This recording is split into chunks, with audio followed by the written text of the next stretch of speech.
Hello students ਅੱਜ ਆਪਾਂ 6ਵੀਂ class ਦੇ ਐਲਓਜ਼ ਦੀ ਗੱਲ ਕਰਨ ਜਾ ਰਹੇ ਹਾਂ। ਐਲਓਜ਼ ਕੀ ਹੁੰਦੇ ਨੇ? ਹੋ ਸਕਦਾ ਕੁਝ ਬੱਚਿਆਂ ਨੂੰ ਪਤਾ ਹੋਵੇ, ਕੁਝ ਨੂੰ ਨਾ ਪਤਾ ਹੋਵੇ। ਐਲਓਜ਼ ਦਾ ਮਤਲਬ ਹੁੰਦਾ ਲਰਨਿੰਗ ਆਊਟਕਮਸ ਮਤਲਬ ਜਦੋਂ ਤੁਸੀਂ ਕੋਈ ਲੈਸਨ ਪੜ੍ਹਦੇ ਹੋ ਜਾਂ ਗ੍ਰਾਮਰ ਦਾ ਕੋਈ ਕੰਮ ਕਰਦੇ ਹੋ ਜਾਂ EBC ਦੇ ਵਿੱਚ ਪਾਰਟਿਸਿਪੇਟ ਕਰਦੇ ਹੋ ਜਾਂ ਕੋਈ ਹੋਰ ਇੰਗਲਿਸ਼ ਦੀ ਕੋਈ ਐਕਟੀਵਿਟੀ ਕਰਦੇ ਹੋ, ਰੋਲ ਪਲੇ ਕਰਦੇ ਹੋ, ਤਾਂ ਉਹਦਾ ਤੁਹਾਨੂੰ ਕੀ ਫਾਇਦਾ ਹੋਵੇਗਾ, ਉਹਨਾਂ ਨੂੰ ਐਲਓਜ਼ ਕਿਹਾ ਜਾਂਦਾ। ਉਹਨਾਂ ਨੂੰ ਲਰਨਿੰਗ ਆਊਟਕਮਸ ਕਿਹਾ ਜਾਂਦਾ ਕਿ ਜਦੋਂ ਅਸੀਂ ਕੋਈ ਚੀਜ਼ ਸਿੱਖਦੇ ਹਾਂ ਤਾਂ ਉਹ ਸਿੱਖਣ ਦੇ ਨਾਲ ਸਾਨੂੰ ਕੀ ਫਾਇਦੇ ਨੇ। ਤਾਂ ਅੱਜ ਆਪਾਂ ਉਹਨਾਂ ਨੂੰ ਸਮਝਾਂਗੇ। 6ਵੀਂ ਕਲਾਸ ਦੇ ਇੰਗਲਿਸ਼ ਦੇ ਟੋਟਲ 15 ਐਲਓਜ਼ ਨੇ। ਇੱਕ ਇੱਕ ਕਰਕੇ ਜਲਦੀ ਸਮਝਾਂਗੇ। LO1 है जो participates in activities in English like role play, group discussion, debates etc. ਕਿ ਜਿਹੜਾ ਬੱਚਾ ਹੈ ਉਹ ਰੋਲ ਪਲੇ ਦੇ ਵਿੱਚ, ਗਰੁੱਪ ਡਿਸਕਸ਼ਨ ਦੇ ਵਿੱਚ, ਡਿਬੇਟ ਦੇ ਵਿੱਚ ਭਾਗ ਲੈਂਦਾ। ਜਦੋਂ ਆਪਾਂ EBC ਦੇ ਵਿੱਚ ਪਾਰਟਿਸਿਪੇਟ ਕਰਦੇ ਆ ਜਾਂ ਟੀਚਰ ਜਦੋਂ ਤੁਹਾਨੂੰ ਕੋਈ ਕਲਾਸ ਦੇ ਵਿੱਚ ਐਕਟੀਵਿਟੀ ਕਰਵਾਉਂਦੇ ਨੇ, ਤੁਸੀਂ ਉਹਦੇ ਵਿੱਚ ਪਾਰਟਿਸਿਪੇਟ ਕਰਦੇ ਹੋ ਤਾਂ ਹੌਲੀ ਹੌਲੀ ਕਰਕੇ ਤੁਹਾਡੇ ਵਿੱਚ ਇਹ ਇੱਕ ਜਜ਼ਬਾ ਪੈਦਾ ਹੋ ਜਾਂਦਾ ਹੈ ਕਿ ਤੁਸੀਂ ਸਟੇਜ ਦੇ ਉੱਪਰ ਵੀ ਰੋਲ ਪਲੇ ਵਗੈਰਾ ਜਾਂ ਗਰੁੱਪ ਡਿਸਕਸ਼ਨ ਕਦੇ ਹੁੰਦੀ ਹੈ ਤਾਂ ਉੱਥੇ ਤੁਸੀਂ ਕੁਇਜ਼ ਕੰਪੀਟੀਸ਼ਨ ਦੇ ਵਿੱਚ ਪਾਰਟਿਸਿਪੇਟ ਕਰਨਾ ਸ਼ੁਰੂ ਕਰ ਦਿੰਦੇ ਹੋ। ਸੈਕਿੰਡ ਐਲਓ ਹੈ recites and shares poems, songs, jokes, riddles, tongue twisters et cetera. ਜਦੋਂ ਵੀ ਤੁਹਾਨੂੰ ਕੋਈ ਟੀਚਰ ਕੋਈ ਕੰਪੀਟੀਸ਼ਨ ਹੈ ਸਕੂਲ ਲੈਵਲ ਤੇ ਤਾਂ ਉਦੋਂ ਤੁਹਾਨੂੰ ਕਿਹਾ ਜਾਂਦਾ ਕਿ ਕੋਈ ਪੋਇਮ ਤਿਆਰ ਕਰਕੇ ਆਉਣੀ ਹੈ, ਕੋਈ ਸੌਂਗ ਤਿਆਰ ਕਰਨਾ ਇੰਗਲਿਸ਼ ਦੇ ਵਿੱਚ, ਕੋਈ ਜੋਕ, ਕੋਈ ਰੀਡਲ ਜਾਂ ਕੋਈ ਟੰਗ ਟਵਿਸਟਰ। ਤਾਂ ਉਹਦਾ ਤੁਹਾਨੂੰ ਕੀ ਫਾਇਦਾ ਕਿ ਕੱਲ੍ਹ ਨੂੰ ਤੁਸੀਂ ਕਿਸੇ ਬਲਾਕ ਲੈਵਲ 'ਤੇ ਕੋਈ ਕੰਪੀਟੀਸ਼ਨ ਹੁੰਦਾ ਜਾਂ ਡਿਸਟ੍ਰਿਕਟ ਲੈਵਲ 'ਤੇ ਜਾਂ ਸਟੇਟ ਲੈਵਲ 'ਤੇ ਕੋਈ ਕੰਪੀਟੀਸ਼ਨ ਹੁੰਦਾ ਤਾਂ ਤੁਸੀਂ ਉੱਥੇ ਪਾਰਟਿਸਿਪੇਟ ਕਰ ਸਕੋਗੇ। ਥਰਡ ਹੈ response to aural messages, telephonic communications in English. ਕਿ ਜਦੋਂ ਤੁਹਾਡੇ ਨਾਲ ਕੋਈ ਗੱਲ ਕਰ ਰਿਹਾ ਹੈ, ਚਾਹੇ ਉਹ ਇੰਗਲਿਸ਼ 'ਚ ਗੱਲ ਕਰ ਰਿਹਾ ਜਾਂ ਪੰਜਾਬੀ 'ਚ ਗੱਲ ਕਰ ਰਿਹਾ ਹੈ, ਤਾਂ ਤੁਸੀਂ ਉਹਨਾਂ ਦੀਆਂ ਗੱਲਾਂ ਦੇ ਜਵਾਬ ਨੇ ਜਿਹੜੇ ਉਹ ਇੰਗਲਿਸ਼ ਦੇ ਵਿੱਚ ਦਿੰਦੇ ਹੋ।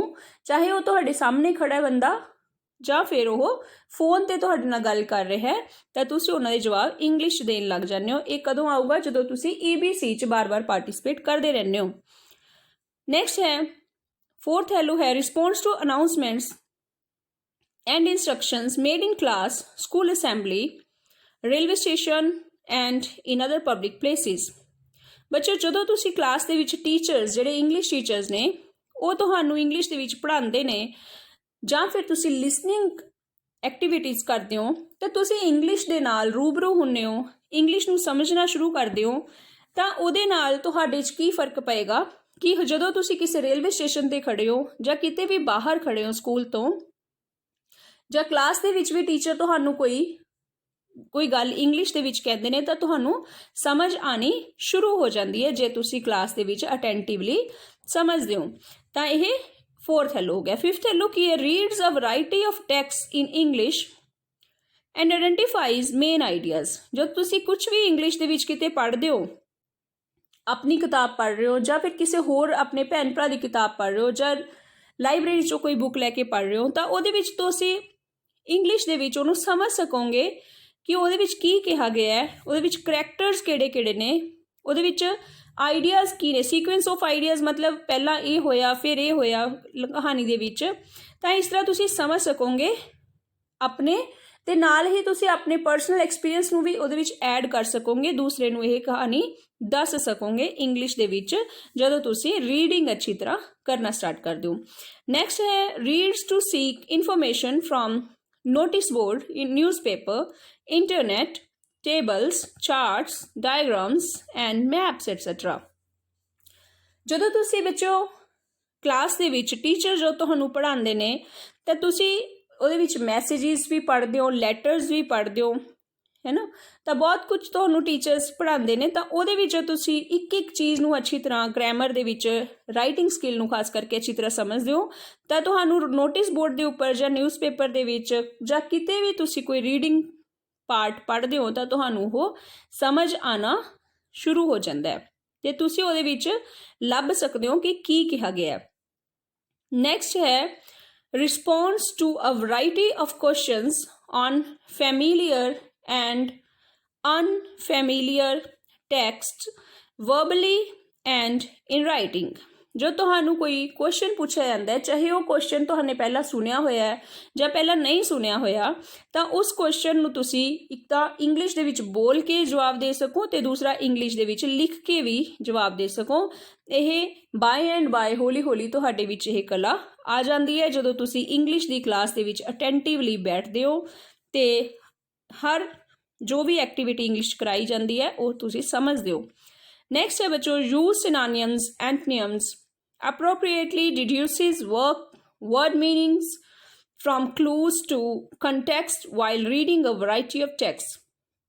ਕਈ ਵਾਰ ਜਦੋਂ ਆਪਾਂ ਰੀਡਿੰਗ ਕੰਪਰੀਹੈਂਸ਼ਨ ਕਰਦੇ ਹਾਂ ਤਾਂ ਰੀਡਿੰਗ ਕੰਪਰੀਹੈਂਸ਼ਨ ਦੇ ਵਿੱਚ ਆਪਾਂ ਨੂੰ ਲਾਸਟ ਦੇ ਵਿੱਚ ਕੁਐਸਚਨ ਦੇ ਵਿੱਚ ਆ ਜਾਂਦਾ ਹੈ ਕਿ ਇਸ ਤਰ੍ਹਾਂ ਦਾ ਕਿਹੜਾ ਸ਼ਬਦ ਪੈਸੇਜ ਦੇ ਵਿੱਚ ਵਰਤਿਆ ਗਿਆ ਹੈ, ਤਾਂ ਉੱਥੇ ਆਪਾਂ ਨੂੰ ਐਂਟੋਨੀਮ ਜਾਂ ਸੈਨੋਨਿਮ ਪੁੱਛ ਲੈਂਦੇ ਨੇ। ਤਾਂ ਉਹ ਆਪਾਂ ਜਦੋਂ ਐਂਟੋਨੀਮ ਸੈਨੋਨਿਮ ਸਿੱਖਦੇ ਹਾਂ ਤਾਂ ਆਪਾਂ ਨੂੰ ਇਹ ਸਮਝ ਆਉਣਾ ਸ਼ੁਰੂ ਹੋ ਜਾਂਦਾ ਹੈ।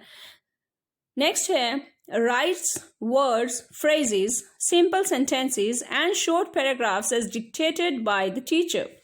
ਬੱਚੋ ਜਦੋਂ ਤੁਹਾਨੂੰ ਟੀਚਰ ਬੋਲਦੇ ਨੇ ਤੇ ਬੋਲ ਕੇ ਤੁਹਾਨੂੰ ਕਹਿੰਦੇ ਨੇ ਕਿ ਡਿਕਟੇਸ਼ਨ ਲਿਖੋ, ਤੁਸੀਂ ਵਰਡਸ ਉਹਨਾਂ ਦੇ ਬੋਲਣ ਤੋਂ ਸਮਝ ਲੈਂਦੇ ਹੋ ਕਿ ਉਹ ਕੀ ਬੋਲ ਰਹੇ ਨੇ, ਵੇਅਰ ਬੋਲ ਰਹੇ ਨੇ ਜਾਂ ਵਰ ਬੋਲ ਰਹੇ ਨੇ, ਪੂਰਾ ਫਰੇਜ਼ ਬੋਲਦੇ ਨੇ, ਸੈਂਟੈਂਸ ਬੋਲਦੇ ਨੇ, ਤਾਂ ਤੁਸੀਂ ਉਹਨਾਂ ਨੂੰ ਸੁਣ ਕੇ ਆਪਣੀ ਕਾਪੀ 'ਤੇ ਲਿਖ ਲੈਂਦੇ ਹੋ। ਤਾਂ ਇਹ ਕਦੋਂ ਆਊਗਾ? ਜਦੋਂ ਤੁਸੀਂ ਲਿਸਨਿੰਗ ਸਕਿੱਲ ਕਰਦੇ ਹੋ। ਨੈਕਸਟ ਹੈ uses meaningful sentences to describe, narrate, factual, imaginary situation to speech and writing. ਜਦੋਂ ਤੁਹਾਨੂੰ ਕਿਹਾ ਜਾਂਦਾ ਹੈ ਕਿ ਤੁਸੀਂ ਅੱਜ ਲਿਖੋ ਕਿ ਤੁਸੀਂ ਅੱਜ ਸਾਰੇ ਦਿਨ ਦੇ ਵਿੱਚ ਕੀ ਸਿੱਖਿਆ, ਤਾਂ ਇਸ ਤਰ੍ਹਾਂ ਤੁਸੀਂ ਆਪਣੇ ਆਪ ਹੀ ਤੁਸੀਂ ਆਪਣੇ ਇੰਗਲਿਸ਼ ਦੇ ਵਿੱਚ ਸੈਂਟੈਂਸਿਸ, ਸਿੰਪਲ ਸੈਂਟੈਂਸਿਸ ਖੁਦ ਕ੍ਰੀਏਟ ਕਰਦੇ ਹੋ ਤਾਂ ਤੁਹਾਡੇ ਵਿੱਚ ਰਾਈਟਿੰਗ ਸਕਿੱਲ ਵਧੀਆ ਬਣ ਜਾਂਦੀ ਹੈ। ਨੈਕਸਟ ਹੈ refer to dictionary to check meaning and spelling and to suggested websites for information. ਤੁਹਾਨੂੰ ਟੀਚਰਸ ਜਦੋਂ ਪੜ੍ਹਾ ਰਹੇ ਹੁੰਦੇ ਨੇ ਤੁਹਾਨੂੰ ਕਹਿੰਦੇ ਨੇ ਕਿ ਡਿਕਸ਼ਨਰੀ ਦੇ ਵਿੱਚ ਦੇਖੋ ਇਹਦਾ ਮੀਨਿੰਗ ਕੀ ਹੈ, ਤਾਂ ਤੁਹਾਨੂੰ ਡਿਕਸ਼ਨਰੀ ਚੈੱਕ ਕਰਨੀ ਆ ਜਾਂਦੀ ਹੈ। ਤੁਸੀਂ ਖੁਦ ਵੀ ਘਰ ਜਾ ਕੇ ਫਿਰ ਕੋਈ ਹੋਰ ਤੁਹਾਨੂੰ ਲੋੜ ਪੈਂਦੀ ਹੈ ਤਾਂ ਤੁਸੀਂ ਘਰ ਜਾ ਕੇ ਵੀ ਡਿਕਸ਼ਨਰੀ ਚੈੱਕ ਕਰ ਸਕਦੇ ਹੋ। ਨਾਲ ਹੀ ਤੁਹਾਨੂੰ ਸਪੈਲਿੰਗਸ ਵੀ ਸਮਝ ਆਉਣੇ ਸ਼ੁਰੂ ਹੋ ਜਾਂਦੇ ਨੇ। ਅਤੇ ਕਈ ਵਾਰ ਟੀਚਰਸ ਤੁਹਾਨੂੰ ਕਹਿੰਦੇ ਨੇ ਵੀ ਅੱਜ ਘਰ ਜਾ ਕੇ ਤੁਸੀਂ ਇਹ ਵਾਲੀ ਵੈਬਸਾਈਟ ਖੋਲ੍ਹ ਕੇ ਇੱਥੇ ਚੈੱਕ ਕਰਨਾ, ਤਾਂ ਉਹਦੇ ਨਾਲ ਵੀ ਤੁਹਾਨੂੰ ਰੀਡਿੰਗ ਕਰਨੀ ਆ ਜਾਂਦੀ ਹੈ, ਰਾਈਟ। ਉਸ ਤੋਂ ਬਾਅਦ ਹੈ ਬੱਚੋ writes grammatically correct sentences for a variety of situations using nouns, pronouns, verbs, adverbs, determiners, etc। ਬੱਚਿਓ ਇਹ ਗ੍ਰਾਮਰ ਜਦੋਂ ਤੁਹਾਨੂੰ ਟੀਚਰਸ ਕਰਵਾਉਂਦੇ ਨੇ ਤਾਂ ਤੁਹਾਨੂੰ ਟੀਚਰ ਸਾਰਾ ਕੁਝ ਇਹ ਸਮਝਾਉਂਦੇ ਨੇ ਕਿ ਕੀ ਨਾਊਨ ਹੈ, ਕੀ ਪ੍ਰੋਨਾਊਨ ਹੈ, ਵਰਬ, ਐਡਵਰਬ, ਡਿਟਰਮੀਨਰ, ਸਾਰਾ ਕੁਝ ਟੀਚਰਸ ਤੁਹਾਨੂੰ ਸਿਲੇਬਸ ਦੇ ਅਨੁਸਾਰ ਜੋ ਸਮਝਾਉਂਦੇ ਨੇ। ਤਾਂ ਉਹਦਾ ਫਾਇਦਾ ਕੀ ਹੁੰਦਾ ਹੈ, ਕਿਉਂ ਅਸੀਂ ਗ੍ਰਾਮਰ ਸਿੱਖਣੀ ਹੈ? ਤਾਂ ਕਿ ਅਸੀਂ ਜਦੋਂ ਇੰਗਲਿਸ਼ ਨੂੰ ਲਿਖੀਏ ਤਾਂ ਅਸੀਂ ਬਿਲਕੁਲ ਸਹੀ ਇੰਗਲਿਸ਼ ਲਿਖੀਏ, ਇਹ ਨਾ ਹੋਵੇ ਕਿ ਅਸੀਂ ਗ੍ਰਾਮਰ ਗਲਤ ਯੂਜ਼ ਕਰਦੇ ਰਹੀਏ। ਨੈਕਸਟ ਹੈ drafts, revises and writes short paragraphs based on verbal, print and virtual clues। ਤਾਂ ਬੱਚਿਓ ਕਈ ਵਾਰ ਤੁਹਾਨੂੰ ਪੇਪਰ ਦੇ ਵਿੱਚ ਜਾਂ ਕਲਾਸ ਦੇ ਵਿੱਚ ਟੀਚਰ ਕੋਈ ਕਲੂ ਦੇ ਦਿੰਦੇ ਨੇ ਕਿ ਅੱਜ ਮੀਂਹ ਪੈ ਰਿਹਾ ਹੈ, ਚਲੋ ਰੇਨੀ ਡੇ 'ਤੇ ਲਿਖਦੇ ਹਾਂ। ਤਾਂ ਉਦੋਂ ਤੁਸੀਂ ਟੀਚਰ ਨੇ ਔਰਲੀ ਕਿਹਾ ਕਿ ਅੱਜ ਮੀਂਹ ਪੈ ਰਿਹਾ, ਚਲੋ ਰੇਨੀ ਡੇ 'ਤੇ 5 ਲਾਈਨਾਂ ਲਿਖੋ। ਤਾਂ ਇਹ ਕੀ ਹੈ, ਤੁਸੀਂ ਆਪਣੇ ਆਪ ਹੀ ਡਰਾਫਟ ਕਰਨ ਲੱਗੇ, ਨਵੀਆਂ ਲਾਈਨਾਂ ਬਣਾਉਣ ਲੱਗੇ। ਨੈਕਸਟ ਹੈ writes coherently with focus on appropriate beginning, middle and end to English. ਤਾਂ ਤੁਸੀਂ ਦੇਖੋ ਕਿ ਜਦੋਂ ਤੁਸੀਂ ਕੋਈ ਵੀ ਪੈਰਾਗ੍ਰਾਫ ਲਿਖਦੇ ਹੋ, ਪਹਿਲਾਂ ਤੁਸੀਂ ਸਟਾਰਟਿੰਗ ਕਰਦੇ ਹੋ, ਫਿਰ ਤੁਸੀਂ ਉਹਦਾ ਮਿਡਲ ਪੋਰਸ਼ਨ ਲਿਖਦੇ ਹੋ, ਫਿਰ ਉਹਦੀ ਇੱਕ ਐਂਡਿੰਗ ਕਰਦੇ ਹੋ ਅੱਛੀ। ਤਾਂ ਇਹਦੇ ਨਾਲ ਤੁਹਾਡਾ ਜਿਹੜਾ ਰਾਈਟਿੰਗ ਸਕਿੱਲ ਹੈ ਉਹ ਬਹੁਤ ਅੱਛੀ ਹੋ ਜਾਂਦੀ ਹੈ। 14th ਐਲਓ ਸੀਗਾ ਅਤੇ ਲਾਸਟ ਐਲਓ ਹੈ ਬੱਚੋ 15th ਐਲਓ ਹੈ। writes messages, invitations, short paragraphs and letters and with the sense of audience। ਜਦੋਂ ਬੱਚੋ ਤੁਸੀਂ ਲੈਟਰਸ, ਐਪਲੀਕੇਸ਼ਨਸ ਜਦੋਂ ਟੀਚਰਸ ਤੁਹਾਨੂੰ ਕਰਾਉਂਦੇ ਨੇ ਤਾਂ ਉਹਦਾ ਫਾਇਦਾ ਕੀ ਹੈ? ਮੈਸੇਜਿਸ ਕਰਵਾਉਂਦੇ ਨੇ, ਲੈਟਰਸ ਕਰਵਾਉਂਦੇ ਨੇ, ਉਹਨਾਂ ਦਾ ਫਾਇਦਾ ਕੀ ਹੈ? ਉਹਦਾ ਫਾਇਦਾ ਇਹ ਹੈ ਕਿ ਕੱਲ੍ਹ ਨੂੰ ਤੁਸੀਂ ਜਦੋਂ ਕਿਤੇ ਬੈਂਕ ਗਏ ਬੜੇ ਹੋਣ 'ਤੇ, ਹੈ ਨਾ, ਜਾਂ ਕਿਤੇ ਤੁਸੀਂ ਸਕੂਲ ਚੇਂਜ ਕਰ ਰਹੇ ਹੋ, ਤੁਹਾਨੂੰ ਉੱਥੇ ਕਿਹਾ ਜਾਂਦਾ ਕਿ ਐਪਲੀਕੇਸ਼ਨ ਲਿਖੋ, ਤਾਂ ਤੁਸੀਂ ਉੱਥੇ ਖੁਦ ਬ ਖੁਦ ਐਪਲੀਕੇਸ਼ਨ ਲਿਖ ਸਕੋਗੇ ਸਾਹਮਣੇ ਵਾਲੇ ਨੂੰ ਧਿਆਨ 'ਚ ਰੱਖ ਕੇ ਕਿ ਮੈਂ ਇੱਥੇ ਕਿਹੜੀ ਗੱਲ ਕਹਿਣੀ ਹੈ, ਤਾਂ ਸੈਂਸ ਆਫ ਆਡੀਅੰਸ ਨੂੰ ਧਿਆਨ 'ਚ ਰੱਖ ਕੇ ਤੁਸੀਂ ਆਪਣੀ ਗੱਲ ਈਜ਼ੀਲੀ ਕਹਿ ਸਕੋਗੇ। ਤਾਂ ਇਹ ਸੀ ਬੱਚਿਓ ਤੁਹਾਡੇ 6ਵੀਂ ਕਲਾਸ ਦੇ ਐਲੋਜ਼ ਲਰਨਿੰਗ ਆਊਟਕਮਸ। ਆਈ ਹੋਪ ਕਿ ਤੁਸੀਂ ਹੁਣ ਅੱਗੇ ਤੋਂ ਜਦੋਂ ਵੀ ਕੁਝ ਪੜ੍ਹੋਗੇ ਸਿੱਖੋਗੇ ਤਾਂ ਤੁਹਾਨੂੰ ਇਹ ਪਤਾ ਹੋਏਗਾ ਕਿ ਅਸੀਂ ਇਹ ਕਿਉਂ ਸਿੱਖ ਰਹੇ ਹਾਂ, ਸਾਨੂੰ ਇਹ ਜ਼ਿੰਦਗੀ 'ਚ ਕਿੱਥੇ ਕੰਮ ਆਉਣ ਵਾਲਾ ਹੈ। So thank you very much, have a nice day, bye bye.